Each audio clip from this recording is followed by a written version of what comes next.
السلام علیکم میرے پیارے لسنرز. کہانی شروع کرنے سے پہلے میرے فیس بک کے گروپ لبابہ حیدر آفیشیل اور میرے فیس بک پیج لبابہ حیدر کو جوائن کریں. میرے پیج اور گروپ کا لنک ڈسکرپشن باکس میں بھی موجود ہے. میں آپ کا وہاں انتظار کر رہی ہوں. شکریہ. گمراہ ایپیسوڈ 78. جب ہم نے ساہیوال پہنچ کر گاڑی سرکاری اسپتال کے اندر لے جا کر کھڑی کر دی تو آبی نے ارد گرد کا بڑی گہری نظر سے جائزہ لیا اور بولا، میاں جی تم ادھر ہی ٹھہرو، ہم ایک مریض سے مل کر جلدی واپس لوٹ آئیں گے. یہ کہہ کر اس نے مجھے اپنے قریب کیا اور میرے کان پر منہ رکھ کر بولا، ہمیں یہاں بہت محتاط رہنے کی ضرورت ہے جیلانی. اگر وہ کام بلبیر کے آدمیوں نے کیا ہے تو وہ کبیر شاہ کے ارد گرد منڈلا رہے ہوں گے. تو ٹھیک کہتا یار، ہم کچی گھڑ نالی پر بیٹھے ہیں، بڑی احتیاط کی ضرورت ہے ہمیں. یہ کہہ کر میں آبی کے پیچھے پیچھے کار سے نکلی. اسپتال کے برآمدے میں اور بڑے سے سرسبز لان میں بہت سے لوگ ادھر ادھر گھوم پھر رہے تھے، مگر ان میں سے کوئی بھی ہمیں اپنی طرف متوجہ ہوتا نظر نہیں آتا تھا. کبیر شاہ کا پتہ ہمیں جلدی معلوم ہو گیا. وہ اسپتال کے جنرل وارڈ میں لیٹا تھا، مگر اسے ہم بالکل نہیں جانتے تھے. وارڈ کے ایک ملازم سے آبی نے پوچھا تو اس نے وارڈ کے آخری کونے کی طرف اشارہ کیا، 18 نمبر بیڈ پر چلے جائیں. ہم دونوں اس طرف بڑھے تو ہم ایک ایسا آدمی بستر پر تکیے کے سہارے لیٹا نظر آیا جس کے چہرے پر بڑی ہی خوبصورت سی سیاہ داڑھی تھی اور صحت اس کی قابل رشک نظر آتی تھی. وہ پولیس کا آدمی تو کسی بھی طرح دکھائی نہیں دیتا تھا. سر پر اس نے بلوچہ جیسے لمبے لمبے پٹے رکھے تھے. اس کے سامنے چادر میں لپٹی ایک عورت بیٹھی تھی اور 9-10 سال کے 2 لڑکے بھی تھے. ہم سیدھے بے دھڑک کبیر شاہ کے پاس جا پہنچے. السلام علیکم شاہ جی، آبی نے نہایت بے تکلفی سے کہا، یوں جیسے وہ اس کا لنگوٹیا یار ہو. وعلیکم السلام، فرمائیے. کبیر شاہ نے حیرت کا اظہار کرتے ہوئے کہا، ہم آپ کو دیکھنے آئے ہیں شاہ جی، آپ کے پرانے خادم ہیں ہم. ذرا تخلیہ کر لیں تو نوازش ہوگی. بڑی مہربانی آپ جناب کی. تم چلو زورا، بچوں کو لے کر ذرا باہر ٹہلاؤ، بیٹھے بیٹھے تھک گئی ہوگی. وہ عورت چادر سے اپنا منہ سر لپیٹ کر اٹھی اور دونوں بچوں کو ساتھ لے کر باہر چلی گئی. ہم نے کبیر شاہ کے سامنے بیٹھ کر سگریٹ سلگا لی ہے. میں معافی چاہتا ہوں کہ آپ کو پہچان نہیں سکا. ہمیں آپ کے زخمی ہونے کی خبر ملی تو بھاگے چلے آئے. آپ کی دادی جان نے بتایا کہ آپ کے پیٹ میں گولی لگی ہے. جی ہاں، الحمدللہ گولی سینے میں نہیں لگی، ورنہ میں تو گیا تھا کام سے. پر آپ نے مجھ پر اتنی مہربانی کیسے کی؟ وہ جی دراصل آسیہ، وہ جو لڑکی ہے نا شاہ جی، وہ ہماری چچا زاد بہن ہے. اپنے سگے بھائی کے کرتوتوں کی وجہ سے اس حال کو پہنچ گئی کہ اسے در بدر خوار ہونا پڑ رہا ہے. آبی نے اپنا تعارف کرایا. اوہ، تو یہ بات ہے. کبیر شاہ ایک دم سنبھل کر چادر کو اپنے سینے تک لے گیا. اس نے اپنی نظریں میرے چہرے پر جما دی. چند لمحوں کے توقف کے بعد وہ بولا، میں شدید زخمی ہوں صاحب، اور اگر میں زخمی نہ بھی ہوتا تو بھی آپ سے تعارف نہ کرتا، کبھی نہ کرتا. ہم آپ کا مطلب نہیں سمجھے شاہ جی. میں نے پوچھا. میرا کوئی مطلب نہیں ہے، میں یہ کہہ رہا تھا کہ میں نے آپ کو پہچان لیا ہے. آپ غلام جیلانی ہیں نا؟ میں اس کی بات سن کر سنسا ہو کے رہ گیا. اس نے نیزہ سیدھا میرے سینے میں دے مارا تھا. اس نے اپنا تکیہ ذرا سو پر اٹھایا. وہاں ایک خوبصورت سا پستول دھرا تھا. یہ ہر وقت میرے ساتھ رہتا ہے، مگر یہ آپ کے لیے نہیں ہے جیلانی صاحب. وہ ہتکڑی لگا کر بھی آپ کو میرے سامنے لے آتے تو میں آپ کو موقع ملتے ہی بھگا دیتا، خواہ میری پیٹی ہی کیوں نہ اتر جاتی. میں شکر گزار ہوں آپ کا شاہ جی کہ آپ ایسا سمجھتے ہیں، مگر اس کی کوئی وجہ میری سمجھ میں نہیں آئی. میں تو بہت گناہ گار آدمی ہوں. پولیس سے، قانون سے، خدا سے، رسول سے، ہر ایک کے آگے میں شرمندہ اور بے آبرو ہوں. میرا گلا رندھنے لگا. وجہ بھی بتانی پڑے گی. میرا خیال ہے وجہ نہ ہی پوچھے تو اچھا ہے، احسان ضائع ہونے کا خدشہ ہے. نہیں شاہ صاحب، ہم بات کسی اور طرف سے شروع کرنا چاہتے تھے، مگر پیچ ہی اور آن پڑا. اب تو آپ کو بتا دینا ہی چاہیے کہ ہم پر اتنی نوازش کا آخر سبب کیا ہے. کبیر شاہ نے اپنے گدے کے نیچے رکھا پیکٹ اٹھا کر ایک سگریٹ سلگایا اور گہرے کش لے کر بولا، کچھ احسانات ہوتے ہیں جیلانی صاحب کہ آدمی انہیں کبھی نہیں بھول سکتا. آپ کو یاد ہوگا آپ نے ایک ڈی ایس پی ایس کے چیمہ کو دشمنوں کی گولیوں سے بچا کر اسے شدید زخمی حالت میں اسپتال پہنچایا تھا. اوہ، وہ ایس کے چیمہ؟ ہاں، میرے ساتھ میری دوست ریٹا بھی تھی. مجھے یاد آیا شاہ جی، خوب یاد ہے مجھے. وہ میرا سگا بھائی ہے جیلانی صاحب. اب وہ ریٹائر ہو چکا ہے. اس نے خود ہی وہ نوکری چھوڑ دی تھی اور آج کل وہ مانچسٹر میں اپنا کاروبار کرنے کی سوچ رہا ہے. مگر وہ چیمہ اور آپ سید. میں سید کہاں ہوں، بس ایسے ہی محکمے میں میرا نام کبیر شاہ مشہور ہو گیا، میری داڑھی کی وجہ سے شاید، ورنہ ہم بھی جاٹ ہیں اور چیمہ ہماری ذات ہے. اچھا، تو یہ بات ہے. مگر شاہ جی، وہ سب کچھ تو اندھیرے میں ہوا. میں نے کسی کو کچھ نہیں بتایا تھا کہ میں کون ہوں. ایک آدمی آپ کے پیچھے بھیج کر آپ کی کار کا نمبر ڈاکٹر نے نوٹ کر لیا تھا. وہی کار جب ڈاکٹر دھومن کے کلینک سے آپ کی گرفتاری کے بعد ملی تو چیمہ صاحب کو اس وقت معلوم ہوا کہ اس کا موسن کون تھا. ڈاکٹر نے جو حلیہ بتایا وہ بھی آپ سے ملتا جلتا تھا. چیمہ صاحب شاید آپ کی بہت مدد کرتے، مگر بدقسمتی سے ان کا تبادلہ ہو گیا اور وہ بے بس ہو کر رہ گئے، لیکن وہ آپ کا احسان کبھی نہ بھول سکے۔ وہ احسان کہاں تھا؟ ان کی جان شدید خطرے میں تھی۔ میں ان اسمگلروں پر گولی نہ چلاتا تو انہیں وہیں ختم کر دیتے۔ ہاں، یہ یقینی بات تھی۔ وہ انگلینڈ جاتے وقت بھی مجھ سے یہی کہہ کر گئے تھے کہ آپ کو جب بھی کسی مدد کی ضرورت ہو تو میں دریغ نہ کروں۔ مگر شاہ جی، آپ کو کیسے پتہ چلا کہ آسیہ آپ کی بہن ہے؟ ارے بھولے بادشاہ، آپ تو شیطان کی طرح مشہور ہیں، اور آپ کی وجہ سے ہی آسیہ کا نام بھی ہم سب کو معلوم تھا۔ مجھے منان کی نیت معلوم ہو چکی تھی، اسی لیے میں نے موقع ملتے ہی آسیہ کو اس کی نگاہوں سے دور کر دیا۔ کاش کہ آپ ریٹا کو بھی بچا سکتے۔ وہ بات میرے لیے ممکن نہ تھی، مگر اس کا نتیجہ یہ ہوا کہ انہوں نے ریٹا پر عرصہ حیات تنگ کر دیا۔ اسے انہوں نے خوب مارا۔ میں تو اب تک چھٹی پر ہوں، وہ میرے پیچھے لگے رہے، اور میرا خیال ہے اسی منان کے آدمیوں نے آسیہ کو میرے گھر سے اٹھوایا ہے۔ وہ آپ سے آسیہ کا براہ راست مطالبہ بھی تو کر سکتے تھے۔ ہاں یہ تو ہے، مگر بیچ میں ریٹا کا معاملہ آن پھنسا تھا۔ مجھے معلوم ہو چکا ہے کہ انہوں نے ریٹا کو گنڈوں کے حوالے کر کے قتل کروا دیا ہے۔ ریٹا میری بہن پر قربان ہو گئی تھی شاہ جی، مجھے اس بیچاری کی موت کا بہت دکھ ہے۔ آپ نے اس کی موت کا بدلہ تو لے لیا ہے، اتنے آدمی مار ڈالے اس روز آپ نے۔ مجھے سب باتوں کا علم ہے جیلانی، ہم تو اس روز شاید سارا شہر ہی جلا دیتے۔ ہم بہت پھنکے ہوئے تھے شاہ جی، مجھے معلوم ہے۔ اب انہوں نے آسیہ کو بھی خاموشی سے ٹھکانے لگا دینے کا فیصلہ کر رکھا ہوگا، کیونکہ اگر وہ براہ راست مجھ سے آسیہ کو طلب کرتے تو میں ان کا پردہ چاک کر دیتا، بتا دیتا سب کو کہ ریٹا کو موت کے گھاٹ کس نے اتارا۔ اسی لیے منان نے یہ گندی حرکت کی ہے۔ مگر میں نے تو سنا ہے کہ جو حملہ آور آپ کے ہاتھوں مارا گیا وہ ہندو تھا۔ ہاں، حیرت کی بات یہی ہے، یہ ایسا نکتہ ہے جو میری سمجھ میں نہیں آتا۔ ہو سکتا ہے انہوں نے اس آدمی کو سندھ سے بلوا لیا ہو اس واردات کے لیے، وہاں تو بہت سے ہندو مل جاتے ہیں۔ مگر میں نے اسے دیکھا تھا، وہ سندھی نہیں تھا، وہ ہمارے ہی علاقے کا رہنے والا نظر آتا ہے۔ اس کے بازو پر گورمکھی زبان میں لکھا ہوا تھا، اور یہ زبان سکھوں کی ہے۔ کبیر شاہ نے کہا، کیا لکھا تھا؟ پرکاش چندر، عین ممکن ہے وہ بھی کوئی سکھ ہو، مونا سکھ، مگر اسے بھلا آسیہ سے کیا دلچسپی ہو سکتی ہے؟ ایک یتیم لڑکی سلیمہ کو میں اس کی خدمت کے لیے ملتان سے لے آیا تھا، وہ اسے بھی لے اڑے، اور میں زخمی ہو کر یہاں آن پڑا ہوں۔ آپ کو کتنے دن لگ جائیں گے یہاں؟ کم از کم 15 دن تو مجھے یہاں رہنا ہی پڑے گا۔ کوئی خطرے والی بات تو نہیں ہے؟ نہیں، گولی نکال دی گئی ہے، زخم بھی بھر جائے گا۔ تو پھر ہم آسیہ کو اب کہاں تلاش کریں؟ پہلا امکان تو یہ ہے کہ وہ منان کے علم میں ہوگی، آپ اس تک ضرور پہنچیں۔ وہ اگر وہاں نہ ہوئی تو پھر مجھے نہیں معلوم کہ وہ کون تھے جو ان لڑکیوں کو لے گئے۔ خدا ہی بہتر کرے شاہ جی، میری تو کچھ سمجھ میں نہیں آتا۔ آپ کی بہن کے بارے میں خاص بات جس کا شاید آپ کو علم ہو؟ جی نہیں، کون سی خاص بات؟ اس کے گردے کا آپریشن ہوا تھا، ایک گردہ اس کے جسم میں پہلے سے ہی نکال لیا گیا تھا اور دوسرے کی پیوند کاری کی گئی تھی۔ کیا وہ اب صحت یاب ہو چکی ہے پوری طرح؟ ہاں، صحت تو اس کی بالکل ٹھیک ہو چکی ہے، مگر کیا شاہ جی؟ مجھ سے کوئی بات نہ چھپائیں۔ نہیں، چھپانے کی بات بھی نہیں ہے، شاید آپ کو علم ہو کہ آپ کی بہن حاملہ ہے۔ اوہ، مجھے معلوم ہے کبیر شاہ جی، مگر مجھے نہیں پتا کہ اس کا ذمہ دار کون ہے۔ یہی بات آپ کی بہن نے بھی کہی ہے، اور ڈاکٹر نے میرے کہنے کے باوجود اس حمل کو ضائع نہیں کیا۔ وہ کہتی ہے ایسا کرنے سے آسیہ مر بھی سکتی ہے، کیونکہ دونوں گردوں کے آپریشن نے جسم میں کوئی ایسی پیچیدگی پیدا کر دی ہے کہ بچہ قدرتی طور پر پیدا ہو جائے تو ٹھیک ہے، ورنہ اچھا نہیں ہوگا۔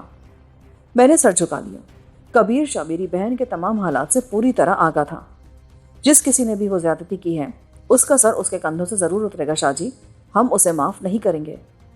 آبی نے بڑے ہی غضبناک لہجے میں کہا۔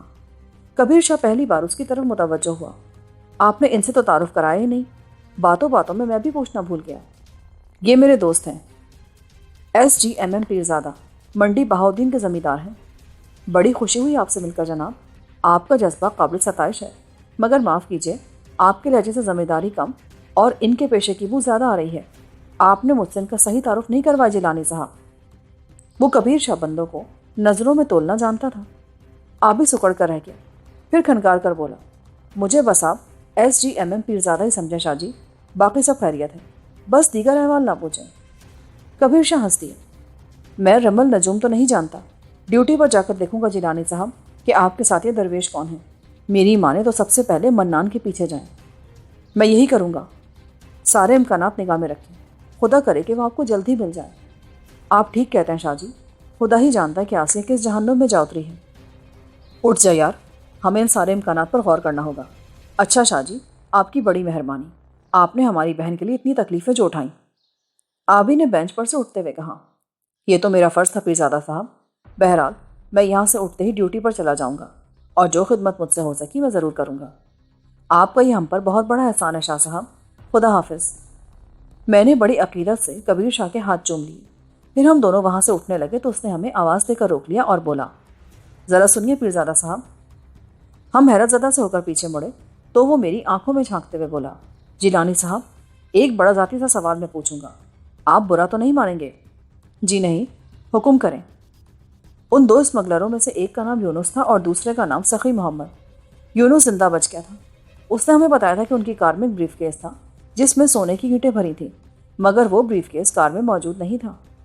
اس کے بارے میں مجھے کچھ نہیں معلوم شاہ جی۔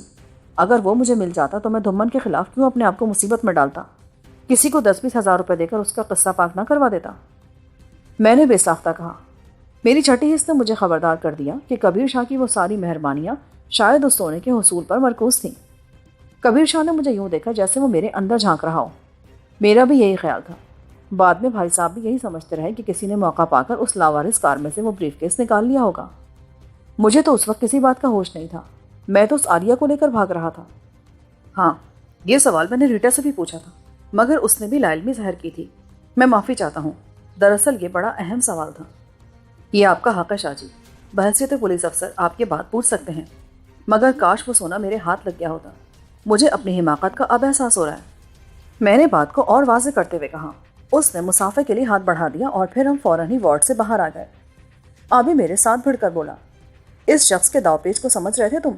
اس کی نظریں سونے پر لگی ہیں جس کے بارے میں اسے اور چیما کو یقین تھا کہ وہ تمہارے پاس ہوگا۔ ہاں یار، ویسے دیکھو کتنا بگلا بھگت بنا بیٹھا تھا یہ بات تو ظاہر ہے یار کہ اس نے آسیہ کو منان سے چیما پر تمہارے احسان کی وجہ سے بچا لیا، مگر دوسرا مقصد اس کے سامنے سونے کا حصول بھی تھا۔ ہاں، میں فوراً ہی سمجھ گیا تھا، مگر میں نے ٹھیک جواب دیا نا اسے۔ وہ روپیہ میرے پاس نہ رہا تو میں پھر 2 کوڑی کا بھی نہ رہوں گا۔ ہاں، اسے سنبھال کر رکھو یار، ایسی رقم بار بار ہاتھ کہاں لگ سکتی ہے؟ جب تو اس چکر سے نکل جا تو امریکہ جا کر آباد ہو جانا، یہ رقم وہاں کام آئے گی۔ امریکہ میں کیوں؟ کسی اور ملک میں کیوں نہیں؟ وہ اس لیے کہ ہمیشہ سے امریکہ میں قاتل، خونی، ڈاکو، چور، لٹیرے اور جیب کترے ہی آباد ہوتے چلے آئے ہیں۔ اپنے اپنے ملکوں کا گندا خون یورپ والے ادھر منتقل کرتے چلے آ رہے ہیں، بعد میں انہی کے خلاف اٹھ کھڑا ہوا۔ اقوام عالم کی تاریخ پر آپ کی اتنی گہری نظر حیرت انگیز ہے ڈاکٹر SDMM پیرزادہ صاحب۔ میں نے اسے روک کر غور سے دیکھا تو وہ ہنس دیا۔ چل ادھر جا کر بیٹھ جا، وہ ڈرائیور انتظار کر رہا ہے۔ اب کدھر چلنا ہے ہمیں؟ لاہور۔ اور کہاں جائیں گے ہم؟ میں رات بھر کے لیے اپنی ماں سے ملاؤں گا، تم اتنے میں کسی ہوٹل میں آرام کر لینا۔ ٹھیک ہے یار، پر تیرے پاس ماں جی کے لیے رقم بھی تو نہیں ہوگی؟ رقم اسے مل چکی ہوگی، وہ تائیہ اکثر اس کے پاس جاتا رہتا ہے، تو اس کی فکر نہ کر۔ میں صبح بینک سے تجھے 1 لاکھ روپیہ نکلوا دیتا ہوں ابھی، وہ لے کر چلے جانا، رات ہم دونوں ادھر ہی بسر کر لیتے ہیں۔ تو یہ نوٹوں کا روب لالچ مجھے نہ دیا کر، وہ روپیہ بینک میں پڑا رہنے دے، کام آئے گا۔ کسی چوراہے میں کسی روز مجھے گولی لگ گئی ہو نا، تو وہ روپیہ کس کے کام آئے گا؟ ایک رات کے لیے رک جا، میں صبح تجھے وہ رقم دے دوں گا۔ ارے مجھے تو آج رات الماس سے بھی ملنا ہے، اس جانے جہاں سے، بس سیدھا لاہور چل۔ یہ کہہ کر آبی مجھے بھگاتا ہوا کار تک لے گیا۔ ہو سکتا ہے وہ لاہور ابھی پہنچی ہی نہ ہو۔ نہیں یار، وہ پہنچ گئی ہوگی، خواہ مخواہ میرے لیے بے چین ہوگی، میں اسے مایوس نہیں کر سکتا۔ آبی نے بڑے پر اعتماد لہجے میں کہا۔ اس کی شکل اس گھڑی دیکھنے کے لائق تھی۔ ایک تم ہی نہیں رہ گئے ہو رانجس شہر میں، وہاں ایک سکھ مختون بھائی پڑا ہے اس کی خدمت کے لیے۔ نہیں یار، وہ کسی اور کی طرف نظر اٹھا کر نہیں دیکھ سکتی، اس کی قسمت میں میرے گھر کا دانا پانی لکھا ہے۔ مجھے ہنسی آ گئی۔ وہ بے پر کی ہانکنے پہ آتا تو کھائی دیکھتا نہ کھڈا۔ تو اسے بیاہ کر اپنے گاؤں لے جائے گا؟ ہاں بھائی، تو حرجی کیا ہے اس میں اسے چرخہ لے دوں گا، وہ کاتا کرے گی بیٹھ کر۔ ڈرائیور ہماری باتیں سن کر ہنس رہا تھا۔ گاڑی کا رخ اس نے لاہور کی جانب پھیر دیا تھا اور آبی کے دل میں پکڑ دھکڑ ہو رہی تھی۔ وہ دعائیں مانگ رہا تھا کہ الماس لاہور پہنچ چکی ہو۔ میرا خیال ہے وہ مجھ سے 1 لاکھ روپیہ لینے پر اس لیے آمادہ ہو گیا تھا کہ عین اسی لمحے اس کے ذہن میں الماس کا تصور ابھرا تھا۔ میں نے دل میں کہا، ٹھیک ہے بچے، رقم میں تجھے دوں گا، تو جا کر خواہ سے کنویں میں ڈال دے، مجھے کیا؟ میں تو تیری ماں کے نام پر تجھے دینا چاہتا ہوں کہ وہ میری بھی ماں ہے۔ اس نے تیرے جیسا جگری یار پیدا کر دیا، تو نہ ہوتا تو میرے دن کتنے بوجھل، کتنے افسردہ اور کتنے بے رنگ گزرتے۔ بظاہر تو میں آبی کے ساتھ بیٹھا ہنس بول رہا تھا، مگر میرے دل کے نہا خانوں میں حشر بپا تھا۔ میری سمجھ میں نہیں آتا تھا کہ میں کس طرف نکلوں۔ میں ایسے ویران چوراہے پر کڑا تھا جہاں سے یہ معلوم کرنا میرے لیے ناممکن تھا کہ آسیہ کی نئی کال کوٹری کی طرف کون سا راستہ جاتا ہے۔ میرے ذہن میں بہت سی صورتیں ابھر رہی تھیں۔ مجھے یقین نہیں آ رہا تھا کہ بلبیر سنگھ نے جو دھمکی دی ہے وہ اسے اتنی جلدی عملی جامہ بھی پہنا سکے گا۔